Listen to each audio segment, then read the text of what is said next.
안녕하세요. 자, 이번 시간에는 삼국의 통일에 대해서 이야기해 보겠습니다. 우리 그동안 계속해서 이제 삼국시대 시작부터 해서 삼국의 발전, 그 전성기 과정들을 좀 지켜봤는데요. 오늘은 그 삼국이 하나로 합쳐지는 통일 과정에 대해서 한번 보도록 하겠습니다. 자, 일단 결론부터 말씀해 드릴게요. 이 삼국을 통일한 국가는 바로 신라입니다. 신라가 삼국을 통일을 했어요. 근데 우리가 그동안 쭉 지켜봤을 때 고구려, 백제, 신라 중에서 가장 발전이 더뎠던 국가가 어디였어요? 바로 신라였죠. 전성기도 가장 늦게 왔었고, 그 고구려, 백제에 비해서 변방에 치우쳐져 있어서 중국의 선진 문물을 조금 더 늦게 받아들이기도 했습니다. 자, 그런데 어떻게 이 신라가 삼국 전체를 통일할 수 있게 되었을까요? 그 과정들을 보도록 할 텐데요. 자, 신라가 강해지어서 삼국을 통일한 것도 있겠지만 고구려하고 백제가 약해졌으니까 그 신라를 당해내지 못하고 멸망을 했겠죠. 그래서 어떠한 일들이 있었는지 고구려하고 백제의 상황을 먼저 보도록 할게요. 일단 고구려인데요. 고구려 같은 경우에는 우리가 전성기 왕으로 장수왕, 광개토대왕 이런 왕들을 배웠잖아요. 이 광개토대왕, 장수왕 때에는 정말 넓은 영토를 차지를 하면서 강력한 그 군사력까지 가지고 있는 정말 강한 국가였어요. 그래서 사실 이 고구려가 삼국을 모두 다 통일을 할 수 있었을 법도 한데 얘네가 한강유역을 빼앗기게 되죠. 어떻게 한강유역을 빼앗기는지 혹시 기억하세요? 원래 장수왕 때 고구려가 한강유역을 차지를 했었는데 그 한강유역을 탐냈던 신라하고 백제가 연합을 해서 둘이 손을 잡고서 고구려한테 대항을 했죠.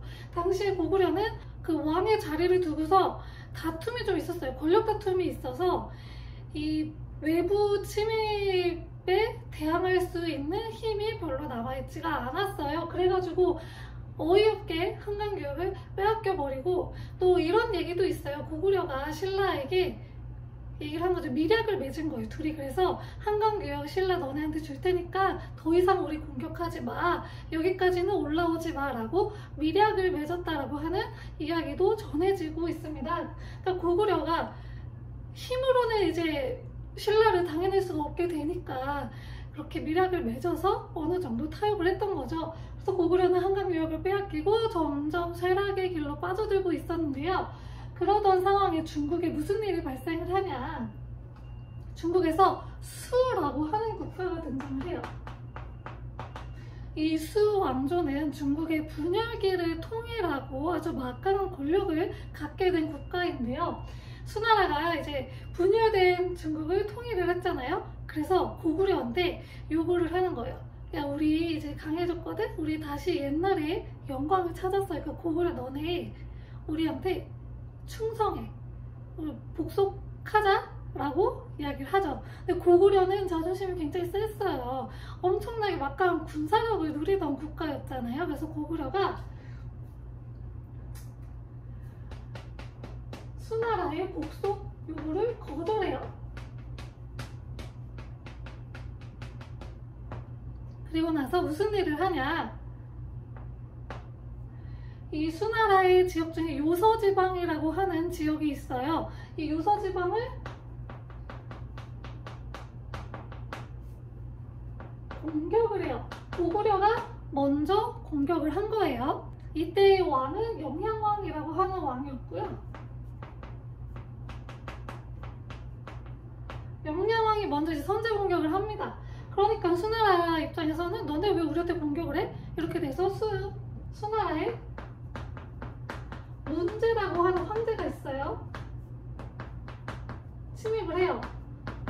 여기서 수나라는 패배를 하게 되었습니다. 자, 그런데 그 이후에 또 무슨 일이 일어나냐면요. 수나라 위쪽으로 돌궐이라고 하는 나라가 있어요.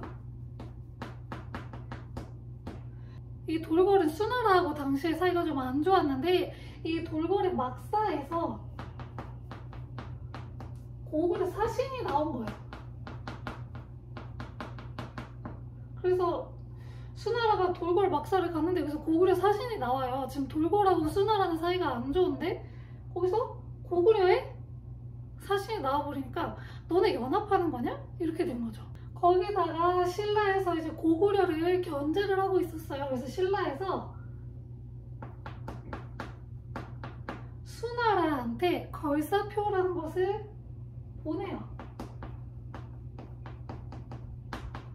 이 걸사표는 수나라한테 고구려 좀 공격해달라고 요청한 편지예요. 걸사표라는 걸 써서 보내요. 누가 보고 썼냐면 원광이라고 하는 스님에게 쓰라고 시켰습니다. 그래서 수나라한테 걸사표를 신라가 이제 보냈어요. 이런 것들이 합쳐져가지고 당시에 수나라의 황제였던 양제가 침입을 합니다. 자, 이때 굉장히 엄청나게 큰 100만 대군을 이끌고 쳐들어왔다고 합니다. 그 큰 대군도 고구려의 이 장수 앞에서는 맥을 못 썼어요. 바로 누구냐면 을지문덕이라고 하는 장수가 있었습니다. 을지문덕 혹시 많이 들어보셨나요? 이 을지문덕은 이 수나라가 굉장히 지금 강해서 어떻게 공격을 하면 효과적일까라고 생각을 하게 됐어요. 그래서 생각에 거듭을 한 끝에 유인책을 펼쳐요. 그래서 후퇴하는 것처럼 이렇게 수도까지 옵니다. 그리고 이 수나라 같은 경우에는 그 평양성에서는 굉장히 지금 수도가 떨어져 있는 상태잖아요. 그러니까 물자를 지급받는다든지, 그리고 너무 오래 이제 싸우니까 그 수나라 군인들이 불만이 조금 쌓여왔어요. 힘이 들고. 그래서 수나라는 우리 그냥 후퇴하자. 어차피 얘네 우리한테 지금 쫄아가지고 수도로 도망간 거 아니냐? 그럼 우리가 이긴 거나 다름없지 않아? 우리도 수도로 돌아가자 라고 해서 이제 후퇴를 하고 있는데, 을지문덕은 후퇴하는 척을 했던 거죠. 그래서 후퇴하는 척을 하면서 살수 지역에서 매복을 해 있었던 상태였던 거예요. 그래서 이 수양제의 군대는 이 살수강을 이제 건너려고 하는데 거기서 을지문덕 장군의 군사들을 마주치게 돼요. 이 강물이 있다 보니까 말을 타고 있는 상황에서는 도망치기가 쉽지가 않았던 거예요. 그래서 속수무책으로 당해서 이때 아주 대승을, 을지문덕 장군이 대승을 거두었어요. 그 전투가 바로 살수대첩이라고 하는 전투입니다. 자, 이 일로 인해서 수나라는 멸망을 하게 되었어요. 그러니까 고구려 원정의 실패뿐만 아니라 내부에서도 대규모 토목공사를 하면서 굉장히 불만이 축적이 된 상태였어요. 그래서 이것을 계기로 해서 이 수나라 내부에서 반란이 일어나서 수나라는 멸망을 하게 되고 당나라가 들어서게 되는데요. 그 사이에 고구려에서는 누가 등장을 하냐면 영계서문이라고 하는 사람이 등장을 하게 돼요. 이 당시 영유왕이 왕이었는데, 영유왕은 이 수나라도 그렇고 위 북쪽에서 자꾸 누가 침입을 해오니까 이 침입을 막기 위해서 천리장성을 쌓는 작업을 진행을 하고 있었어요. 영계서문은 이 천리장성 쌓는데 총책임자로 갔어요. 근데 거기서 자기가 권력을 키워서 군사 쿠데타를 일으키게 됩니다. 쿠데타를 일으켜서 영유왕을 몰아내고 보정왕을 새로 왕위에 세우고요. 이 보정왕은 허수아비 왕이 되었고 본인이 대망리지라고 하는 자리를 만들어요. 그래서 대망리지라고 하는 직책을 얻어서 자기가 이 실세가 된 거예요. 그래서 보정왕 뒤에서 보정왕은 허수아비고 자기가 보정왕을 조종을 하면서 정치를 이끌기 시작을 했습니다. 이 영계서문은 당시에 이제 수나라가 멸망을 하고 당나라가 들어섰다고 했잖아요. 당나라가 굉장히 좀 강했어요. 그래서 당나라한테 잘 보이기 위해서 당나라 황제가 좋아하던 도교를 이용을 했습니다. 그래서 이제 당나라 황제한테 잘 보이기 위함도 있고요. 또 무슨 의도가 있었냐면 당시에 불교 세력이 좀 강했어요. 삼국 한국은 전체적으로 불교 귀족들이 세력을 좀 많이 떨쳤거든요. 그런데 이 얘네들이 힘이 세니까 영계성이 자기가 힘을 떨치기가 어렵잖아요. 그래서 불교 세력을 견제하기 위해서 도교를 이용하기도 했다는 거. 이것도 가끔 시험에 나오더라고요. 그래서 이거 기억해 주시면 좋겠습니다. 자, 근데 당나라 입장에서는 얘네 고구려를 딱 이렇게 먹어가지고 당나라 영토를 좀 넓히고 한반도 전체를 차지하면 너무 좋을 것 같은 거예요. 당시에 황제가 당태종이었는데, 이 당태종은 당나라의 전성기를 이끈 왕이라고 생각하시면 돼요. 이 굉장히 욕심이 많았어요. 이 한반도 전체를 차지하고 싶었거든요. 그래서 고구려를 먼저 쳐야 돼요. 왜냐하면 당나라 바로 옆 나라가 고구려이기 때문에 어쨌든 한반도로 들어오려면 고구려부터 쳤어야 됐어요. 그래서 고구려를 치려고 마음을 먹습니다. 그리고 쳐들어오는데 이 당나라가 좀 셌어요. 수나라를 무너뜨리고 된 국가이기 때문에 초반 군사력이 좀 셌거든요. 그래서 쭉쭉쭉쭉 밀고 들어오게 됩니다. 그래서 초반에 오해진 이런 사람들이 당해내지를 못하고 계속 패배하고 밀리게 된 거예요. 그래서 어디까지 오냐면 안시성까지 들어오게 되었습니다. 안시성은 굉장히 작은 성이라고 해요. 그래서 여기를 뚫으면 그냥 이제 평양성, 수도 평양성까지 그냥 직진이었던 거예요. 그래서 안시성은 쬐끄만한 성이니까 금방 뚫리겠지 하고 이제 당나라는 이제 다 됐다 라고 하는 마음으로 갔는데, 안시성 성주가 당시 이제 안시성 성주가 누구인지는 모르겠지만 이름이 지금까지 밝혀지지는 않았어요. 근데 이 안시성 성주가 안시성 성문을 굳게 걸어 잠그고 끝까지 항전을 하기 시작을 합니다. 자, 그러다 보니까 당나라는 수도가 저 멀리 장안이에요. 중국의 장안이라고 하는 지역인데 아주 멀어요. 거기까지 이제 물자 보급을 계속 왔다 갔다 해야 되는데 너무 멀잖아요. 그러니까 물자 보급도 제대로 안 돼. 이 장기간에 걸친 전투 때문에 군사들은 지쳐 있어. 어떻게 해요? 후퇴하자 라고 해서 결국에는 안시성을 뚫지 못하고 당나라는 돌아가게 됩니다. 그게 바로 안시성 전투고요. 이 안시성 전투로 인해서 고구려는 당나라의 침입으로부터 수도를 안전하게 지킬 수가 있었습니다. 그래서 이런 일들이 고구려에서 계속해서 일어나고 있었던 상황이었어요.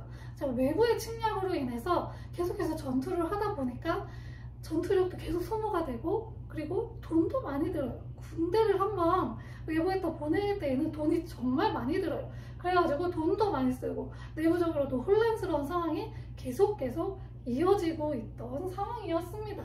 우리 이제 고구려의 혼란스러운 상황을 다 봤으면 어디를 볼 차례냐? 백제를 볼 차례예요. 백제는 어떻게 해서 국가가 쇠퇴를 하고 있었냐면요. 일단 관산성 전투에서 성왕이 패배를 하게 됐죠. 그러면서 왕권이 완전 바닥을 쳤어요. 그래가지고 귀족들이 완전 드세지기 시작을 한 거예요. 그래서 왕이 하는 거에 다 반대를 하고 완전 귀족들의 힘이 왕권을 넘어가기 시작을 했어요. 그러던 상황에서 즉위한 왕이 의자왕입니다. 의자왕은 진짜 너무 지금 왕권이 바닥이에요. 이 왕권을 어떻게 해서든 끌어올리기 위해서 뭐라도 해야겠다라고 하는 이제 다짐을 하게 돼요. 그래서 유교 정치를 실시를 하는데, 왜냐하면 당시 귀족들은 대부분 불교 귀족들이었어요. 아까 영계소문도 불교 귀족을 억제하기 위해서 도교를 이용했다고 했잖아요. 의자왕도 마찬가지로 불교 세력을 억제하기 위해서 유교 정치를 실시를 했고요. 그리고 그 친위체제라는 것을 추구를 하는데, 구축을 하는데 이게 뭐냐면 자기 가족들로 정치 세력을 꾸며요. 그래서 자기의 서자 41명을 좌평에 임명했다라고 하는 기록이 있습니다. 그래서 자기 이제 자식들을 좌평 자리에 다 앉혀가지고 왕족 친위체제로 정치를 구성을 하기 시작을 해요. 그런 식으로 하고 있었어요. 자, 그리고 신라하고는 계속 지금 왼수지간이죠. 왜냐면 신라의 진흥왕 때 자기의 왕이었던 성왕이 죽었거든요. 그래서 신라하고는 계속해서 끊임없이 계속 대립을 하고 있었던 상황이라서 신라하고 한번 붙습니다. 자, 그래서 의자왕은 신라한테서 무엇을 빼앗냐면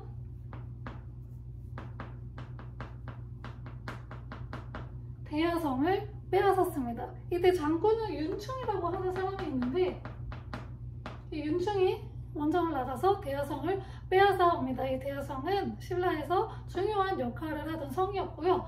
또 어디를 공격했냐면 당황성이라고 하는 성을 공격을 해요. 당황성은 지금 경기도 화성시 서신에 있는 당성인데요.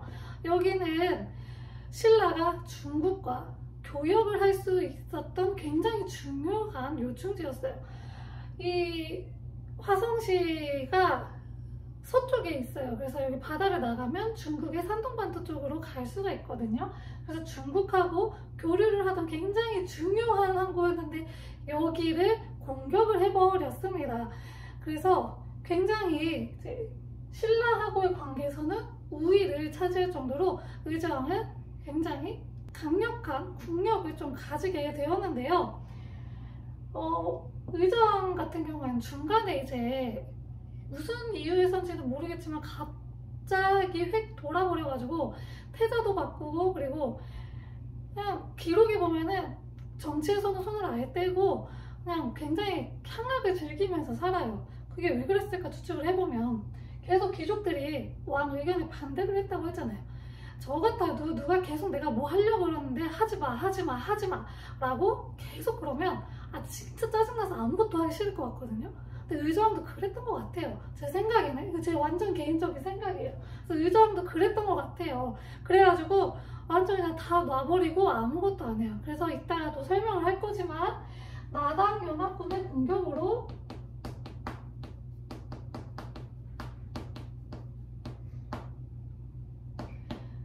백제는 멸망을 하게 돼요. 그래서 왕국의 군주가 되어버렸습니다. 의자왕 때는 진짜 막 신라의 대야성도 빼앗고 당황성도 공격해서 위협을 줄 정도로 강했지만 그 내부에서 귀족들하고 왕권하고 계속 그 다툼이 있어가지고 내실을 다지기가 어려웠어요. 그래서 외부의 적에게 쉽게 이제 무너질 수밖에 없었던 상황이었습니다. 자, 그러면 신라. 당시 신라는 어떻게 해서 국력을 키워갔을지 보도록 할게요. 신라의 왕 선덕여왕부터 보도록 하겠습니다.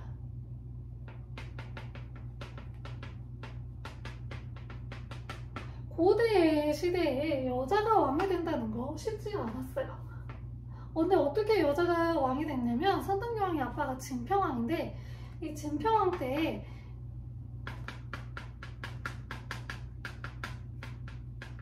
무엇을 만드냐면 선골제도라는 걸 만들어요.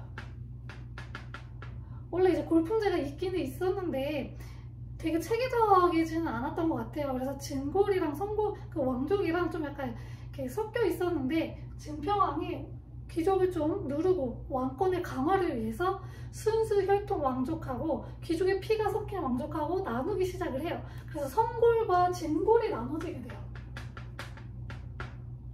그래서 선골 안에서만 왕이 될 수 있다라고 하는 그런 규칙을 만드는데 이 선골에 남자가 없었던 거예요. 그래서 선덕여왕이 왕이 될 수가 있었다고 합니다. 자, 아까 의자왕 때 신라하고 대립을 해서 대야성도 빼앗고 당황성도 공격했다고 했잖아요. 이때 신라의 왕이 바로 선덕여왕이에요. 그래서 백제하고 붙어서 대야성 빼앗기고 당황성이 공격을 당해서 빼앗길 위기에 처하게 된 거죠. 그래서 선덕여왕은 어디를 찾아야 하냐면 먼저 고구려를 찾아가요. 그래서 김춘추를 이제 파견을 하는데 우리 연합을 해서 좀 백제한테 대응 좀 합시다. 지금 백제 우리 위협하고 있어요. 도와주세요 라고 했어요. 근데 당시에 고구려의 실세는 연개소문이었어요. 연개소문이 김춘추한테 너네 옛날에 우리한테 뺏어간 한강유역 있잖아. 그거 기억나지? 그거 다시 우리한테 돌려주면 너네하고 연합해서 백제 공격할게 라고 이야기를 한 거예요. 근데 신라 그 한강유역 어떻게 얻은 거예요? 절대 못 주죠. 그래서 싫어요 라고 딱 강력하게 얘기를 하니까 고구려 측에서 김춘추를 가둬버렸어요. 그래서 김춘추가 정확히 기록에는 없는데 어찌 탈출을 해서 신라로 다시 돌아왔어요. 그래서 신라에서는 아, 고구려는 이제 안 되겠구나. 그럼 어디로 갈까요? 남은 곳은 중국밖에 없어요. 당나라에 가서 연합합시다 라고 제안을 해요. 당나라도 아까 계속 이야기했지만 한반도 전체를 차지하고 싶은 욕심이 있었다고 했잖아요. 그래가지고 아, 이 기회에 신라를 이용해서 한반도를 다 먹어? 라고 생각을 한 거죠.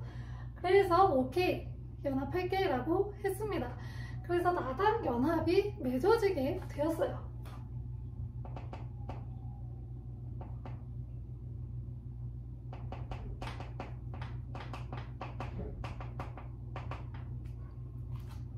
이 나당연합이 그래서 맺어지게 됐고요. 이 이후에 선덕여왕 다음 왕이 진덕여왕이에요. 둘이 친자매는 아니고 사촌이나 이런 친척지간이었다고 해요. 그래서 이 진덕여왕 때는 이 빼앗겼던 대야성 있죠. 대야성을 되찾아옵니다.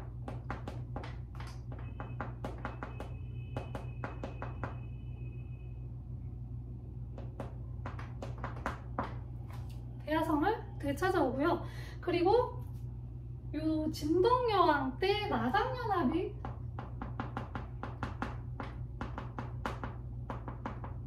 맺어지게 된 거예요. 설명을 잘못했는데 선덕여왕 때 당나라의 사신을 이제 파견을 하기 시작을 했던 거고요. 진덕여왕 때 나당연합이 완성이 된 거예요. 그래서 이때 나당연합을 맺게 되었습니다. 그래서 신라 같은 경우에는 우리 대동강 이남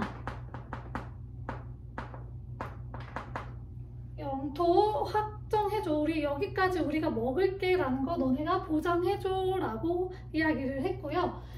신라는 이제 대동강 이남 지금 평양 쪽에 있는 게 대동강이거든요. 그래서 여기까지 우리가 먹는 거 너네가 약속해줘. 그 위에는 우리 안 먹을게. 근데 밑에만 확실하게 약속을 해줘 라고 이야기를 한 거죠. 그래서 당나라가 이 정도면 뭐 괜찮은 약속이잖아요. 그 위에는 자기네들이 다 먹어버리면 되니까. 그래서 오케이 한 거고. 근데 당시에 당나라는 신라를 이용해서 한반도 전체를 먹으려고 했었던 욕심이 있었습니다. 그래가지고 이 동상이몽의 관계가 맺어지게 된 거죠. 자, 그리고 나서 진덕여왕은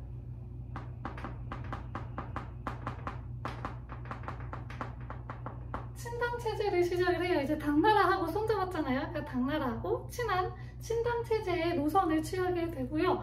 왕권 강화를 위해서 여러 가지 일을 하는데 그 중에 하나가 집사부라는 걸 설치를 해요. 이거는 왕의 직속기관이라서 왕을 이제 보좌를 하고 행정을 총괄했던 그런 기구라고 보시면 돼요. 그래서 이 집사부를 진덕여왕 때 이제 설치를 해서 전차적으로 한반도 전체를 이제 통일하려고 하는 모습들을 보여주고 있었습니다. 드디어 백제와 고구려가 이제 쇠약해지고 신라는 강해지면서 삼국 통일 과정이 시작이 되었습니다. 자, 먼저 시작은 나당 동맹이라고 보시면 돼요. 신라하고 당나라가 동맹을 맺었다고 이야기를 했습니다. 자, 그리고 나서 이 나당 동맹군은 어디를 먼저 공격할까 생각을 했어요. 여러분 같으면 어딜 먼저 공격하고 싶으세요? 고구려를 먼저 공격하겠다, 백제를 먼저 공격하겠다 라고 하는 분들이 있을 텐데 나당 동맹군은 어디를 먼저 공격하냐면 백제를 먼저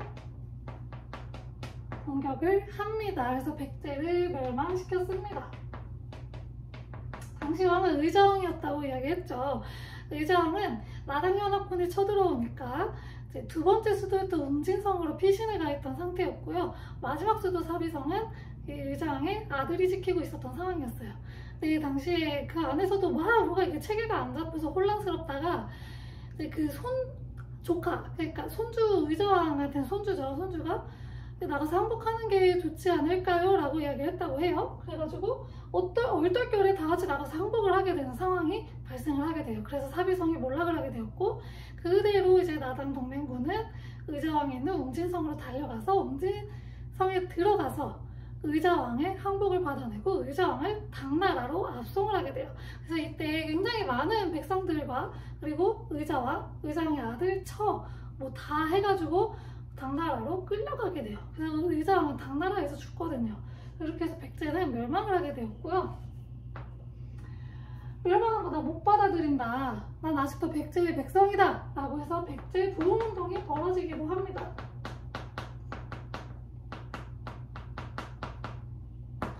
누구누구가 있냐면 복신, 흑치상지, 이름이 좀 어렵죠?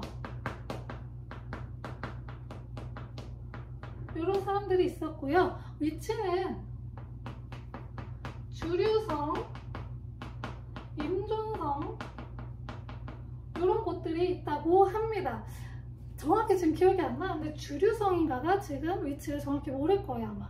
그래서 이런 곳들이 있고요. 얘네들이 이제 그 나당 동맹군에 맞섰을 거 아니에요. 이때 대표적인 전투가 이거 기억해 주시면 좋아요.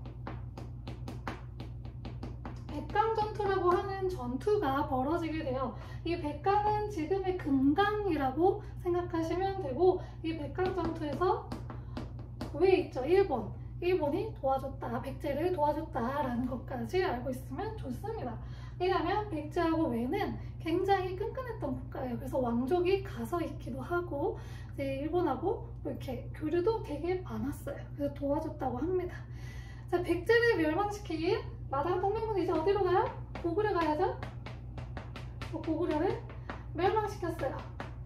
고구려도 내부적으로 혼란이 좀 많았다고 했잖아요. 거기다가 연개소문이 죽고 나서 연개소문 후계자들 사이에서 또 권력 다툼이 일어나는 바람에 외부에 침략에 대응할 수가 없었어요. 그래서 고구려도 쉽게 멸망을 하게 되었고요. 고구려도 마찬가지로 부흥운동이 있었어요.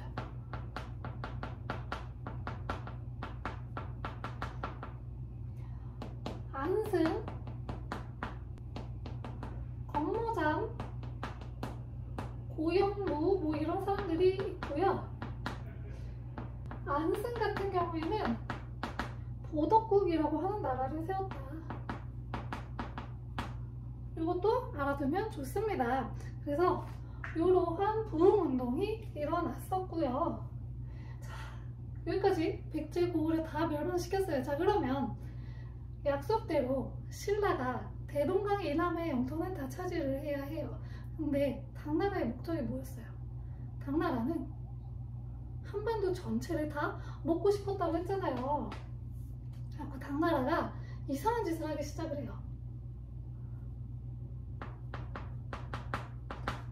백제가 멸망하고 고구려가 멸망했죠? 그 자리에다가 자신들의 지방 행정을 설치를 하기 시작하는 거예요. 그래서 웅진도 높고 안동 도호부, 심지어 신라가 있는 지역에도 계림도독부라는 걸 설치를 해요. 이게 당나라의 지방 행정이에요. 이게 뭔 소리예요? 이게 당나라가 자기네 지방 행정을 왜 여기다 설치하지? 신라 입장에서는 이 새끼들 뭐 하는 건가 싶겠죠. 그래가지고 안 되겠다, 얘네 우리 먹으려고 하는구나. 거기에 신라가 대응을 합니다. 그래서 웅진도독부 설치했어? 그래, 우리는 소구리주라는 걸 설치할게. 이게 백제의 마지막 수도 사비 지역에다가 설치했던 소구리주라고 하는 지역이 있고요. 안승이 보덕국이라고 하는 나라를 세웠다고 했잖아요. 어떻게 세울 수 있었냐면 신라가 도와줬어요. 그래서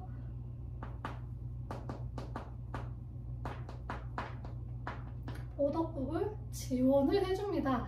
그래서 맞서 싸우게 돼서 결국에는 이 둘이 싸우게 됐어요. 결국 나당 전쟁의 단계에 이르게 되었습니다. 대표적인 전투로는 매소성 전투, 기벌포 전투가 있어요. 이 두 전투에서 신라가 승리를 했고 당나라는 더 사실 밀어붙일 수가 있었는데 당시에 당나라 내부의 상황이 조금 안 좋았어요. 당나라 대외적으로 외부 침략이 외부 세력이 침략을 해오고 있었던 상황이었거든요.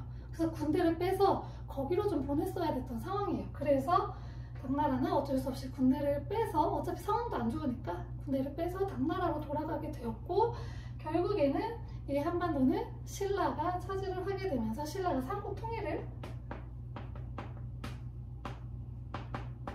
이루게 되었다고 하는 이야기가 삼국의 통일 과정입니다. 자, 이 삼국의 통일 과정을 이야기하면서 우리가 꼭 이야기하는 게 한 가지가 있어요. 한 가지는 아니고 삼국 통일의 의의와 한계에 대해서 우리가 이야기를 합니다. 먼저 이야기를 하면요. 일단 원래 고구려, 백제, 신라는 다른 국가잖아요. 그런데 알게 모르게 삼한일통의식이라는 게 있었다고 해요.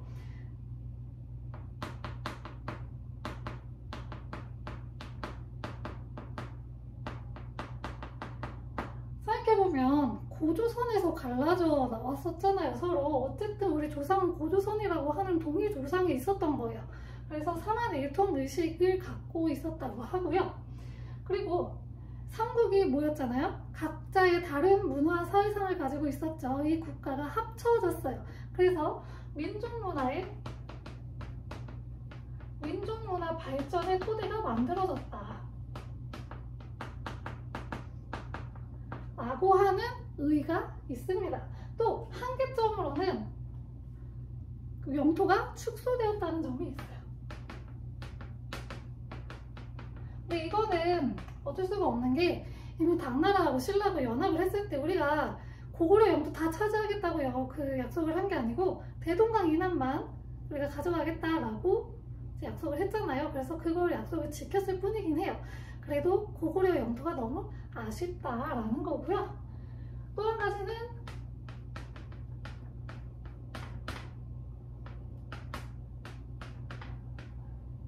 외부의 세력을 이용했다라는 거, 통일을 할 때 자신의 힘으로 하지 않고 외부의 세력을 이용했다라고 하는 또 그런 한계가 있는데 사실 이 외세의 힘을 이용했다라고 하는 한계는 요즘은 잘 이야기하지 않는 이유가 고구려, 백제, 신라 자체가 서로 같은 나라라고 생각을 안 해요. 그래서 당나라나 고구려나 당나라나 백제나 똑같은 외부 세력이었던 거예요. 신라한테는. 그렇기 때문에 사실 이 외세의 힘을 이용했다라고 하는 것 요즘엔 잘 이야기하지 않습니다. 자, 여기까지 좀 긴 강의가 되었어요. 삼국의 통일 과정을 살펴봤고요. 다음 시간에는 통일 후에 통일 신라가 어떻게 정책을 시행을 했었는지에 대해서 보도록 하겠습니다. 감사합니다.